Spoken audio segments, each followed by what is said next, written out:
সম্মানিত দর্শক মণ্ডলী, আসসালামু আলাইকুম। আশা করি আপনারা সবাই ভালো আছেন। প্রতিদিনের মতো আজকে আমি আপনাদেরকে দেখাবো আমার কিছু মুরগি বসানো ছিল। আপনারা জানেন আমি ভিডিওর মাধ্যমে আপনাদেরকে দেখাইছি। তে আজকে মুরগির বাচ্চাগুলো উঠতে শুরু করেছে এবং এই সাইডের বাচ্চাগুলো কিন্তু অলরেডি উঠছে। তে আমি আপনাদেরকে আজকে দেখাবো যে আমার কত পিস মুরগির বাচ্চাটা উঠেছে এবং কয়টা বাচ্চা উঠিনি, ডিম ওইভাবে আছে, আমি আপনাদেরকে দেখাবো। তো শুরুতেই বলবো অবশ্যই আপনারা ভিডিওটা না টেনে শেষ পর্যন্ত দেখবেন এবং আমি আমার মুরগির বাচ্চাগুলোকে কি খাবার দিচ্ছি সেটাও আমি আপনাদেরকে দেখাবো। তো এই জায়গায় দেখুন আমার মাত্র 3টা বাচ্চা উঠছে। তো এইটা 3টা বাচ্চা উঠছে, আমি এইভাবে রেখে দেবো, তার কারণ আরও ডিম রয়েছে। তো ডিমগুলো এইভাবে যেভাবে রয়েছে এইভাবে থাক। তো এই সাইডের বাচ্চাগুলো আমি দেখাবো যে আমার কয়টা বাচ্চা উঠেছে, আমি আপনাদেরকে দেখাবো। তো এই যে আমার এই মুরগিটা, আমি আগে মুরগিটা এই ঝুড়ির মধ্যে দিয়ে দিই। এই দেখুন এই জায়গায় বাচ্চা উঠেছে মোট 6টা বাচ্চা উঠেছে।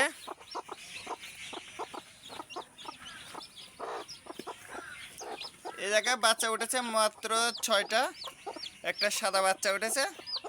তো এই 3টা আমি ওর মার কাছে দিয়ে দিই।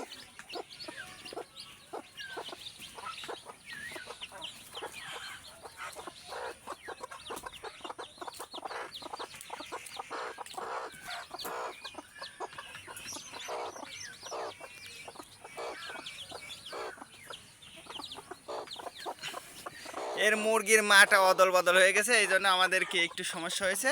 তো আমি এটা ওর মা বানিয়ে দিলাম। এই যে এই জায়গায় 6টা বাচ্চা উঠেছে, আমি 6টা বাচ্চাই কিন্তু আমি এখন ওর মার কাছে দিয়ে দেব। এই দেখুন এইটা হচ্ছে 3টা বাচ্চা আর এই হচ্ছে 3টা বাচ্চা।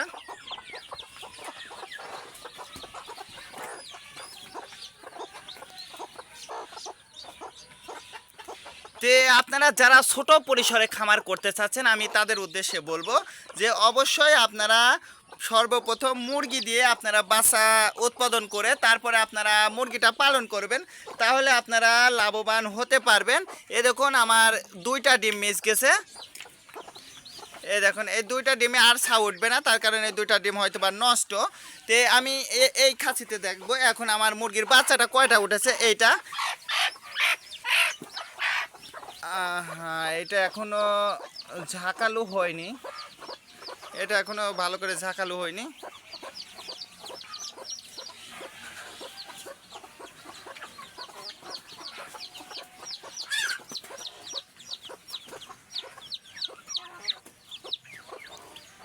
এই জায়গাটাও আমার 6টা বাচ্চাই উঠেছে।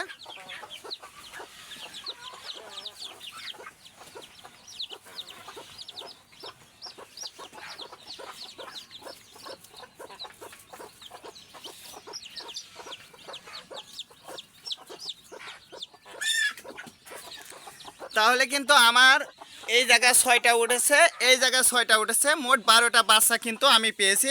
তে আপনারা যারা ছোট পরিসরে খামার করতে চাচ্ছেন অবশ্যই এই রকম অল্প অল্প বাচ্চা দিয়েই আপনারা খামারটা শুরু করতে পারেন।